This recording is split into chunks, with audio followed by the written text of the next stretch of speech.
Sitting down to write this, as I do with all my articles, I place my laptop at my desk and open the windows, allowing the natural light to fill my room.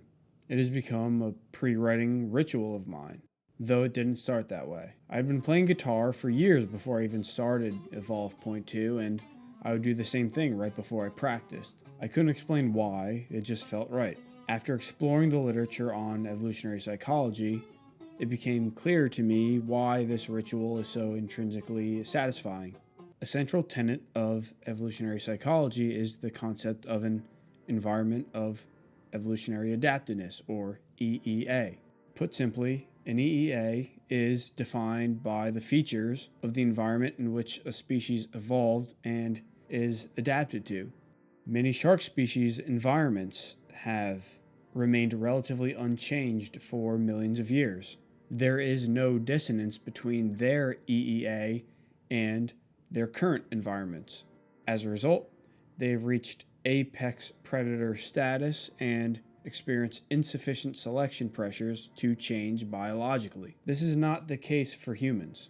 The difference between our EEA and our current environments is drastic. It is the difference between the natural world and artificiality. Additionally, this change occurred rapidly. The two major cultural transformations in human history that reshaped our environments, the agricultural and industrial revolutions, took place only about 12,000 and 200 years ago, respectively. Compare this to the millions of years living in completely natural settings, and the dissonance between them far surpasses that of the shark's environments. The change has happened so rapidly that our species has not had enough time to adapt. We are hunter-gatherers living in an ever-industrialized and urbanized environment. We are born with a genetic expectation to live in that world of hunting and gathering. As a result, much of our physiology and psychology are adapted to such a lifestyle. By opening the windows in my room and allowing the sun to illuminate my workspace, I am feeding my brain and body what they crave: natural stimuli. We are becoming detached from the natural world our species evolved in, and something as simple as the walls shaping my room are symbolic of that. Aside from my own anecdotal experience, scientific evidence supports the idea of reintegrating nature into one's lifestyle for both physical and psychological health. In 1984, biologist E.O. Wilson published a book called Biophilia. In it, he proposes the idea that humans have evolved an instinctual love and affinity towards nature. Let's conduct a thought experiment. Take two archaic humans living 500,000 years ago. One expresses a tendency towards exploring their natural surroundings and, as a result, becomes competent at recognizing safe and resource-rich environments. The other is fearful or disgusted by the dirty ground and wild animals. They show an aversion to nature. Which one is more likely to survive and reproduce? The flora and fauna of ancestral environments were indicative of food, shelter, and water. Therefore, humans better attuned to perceiving, capitalizing on, and appreciating them were more likely to survive and reproduce. The appreciation of this is evident in the animistic religions of traditional cultures, which saw all living organisms as spiritually significant.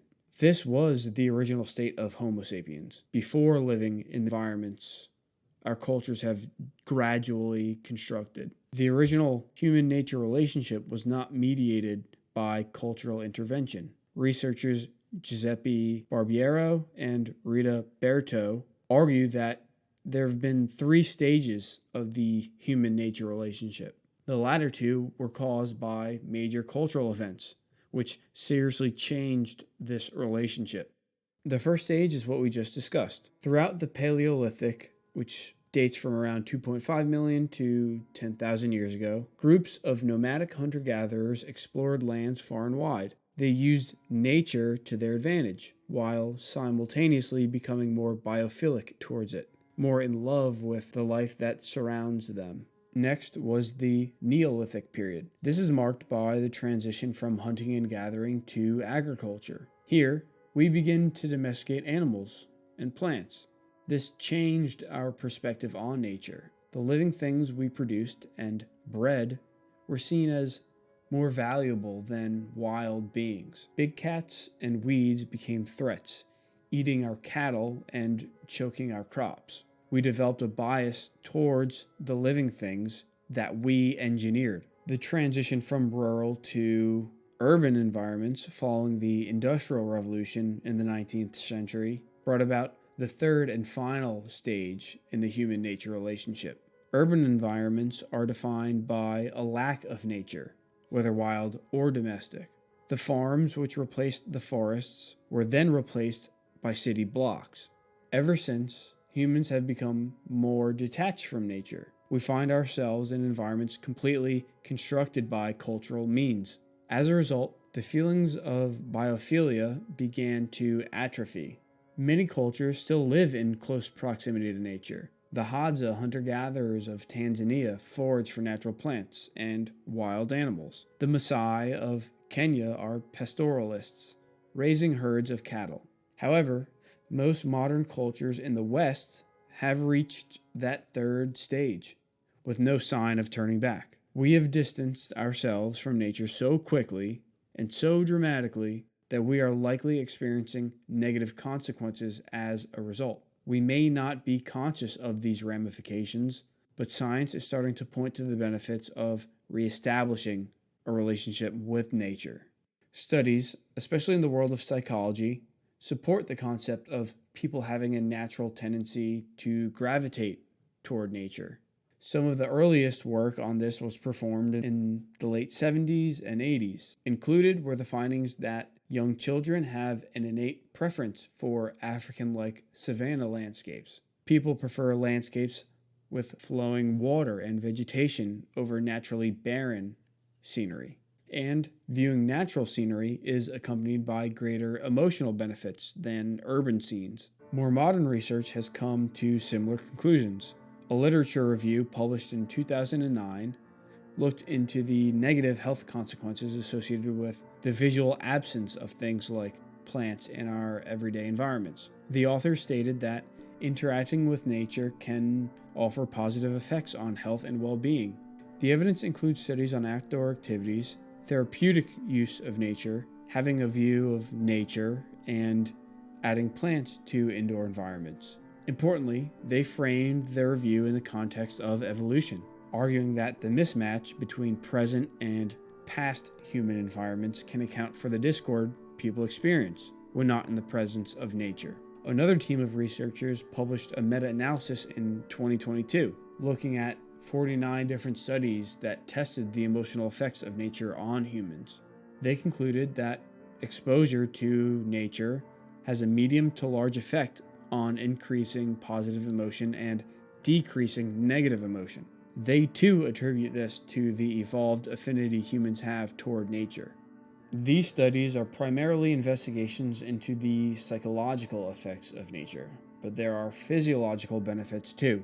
The Japanese practice of Shinrin-yoku, which translates to forest bathing, has caught the attention of many health researchers and scientists in recent years. It is the practice of immersing oneself in nature by passively idling in a forest or walking through one. Studies have reported it to have physiological benefits and suggest that it has potential for therapeutic applications. For example, subjects experiencing Shinrin-yoku have been shown to have decreased blood pressure, lower blood glucose levels, and lower cortisol concentrations. Another nature-focused practice that can improve blood pressure is grounding. Grounding is simply the act of walking on natural surfaces barefoot. In addition to improving blood pressure, grounding has been shown to reduce inflammation, stress, and even pain. Nature should not only be sensed through sights, sounds, and smells, it should be a tactile experience as well. A final way to reap the benefits of nature, which your DNA is hungry for, is to move your exercise outdoors. Gladwell and colleagues call for green exercise, claiming that nature and physical activity work synergistically to improve health. You can attain the psychological and physiological benefits of both physical activity and nature by exercising outdoors. Gladwell and colleagues also note some interesting studies that suggest that people who participate in outdoor exercise perceive it as less effortful. The workout feels easier to them. This has positive implications for making exercise more accessible to those who may feel less motivated. Our environments have changed dramatically in the last 10,000 years, and acceleratingly so within the past 200. From our species' origins in the Paleolithic, through the Neolithic age of agriculture, and up to modern urbanization, we have seen changes in how humans perceive the natural environment. We've slowly become detached from it, like the sanity of a schizophrenic patient waving goodbye. Various studies showing the positive effects of nature on our mental and physical health indicate that this detachment is not without its consequences. The environments we evolved in are largely going extinct, but our health and soundness of mind yearn for their return. Through proactive efforts, we can satisfy those needs. However, if we continue to respond to modernity with passivity, we may lose sight of where we came from and what it still has to offer. Thanks for staying to the end. If you really enjoyed this video, make sure you go to the description below. In that description, you'll find a link to my newsletter where you can gain access to the article forms of these videos, which you'll receive in your email inbox every Monday as these videos are released. Additionally, make sure you like, comment, and subscribe so that way you're notified when future videos come out. So once again, thanks to all of you for watching.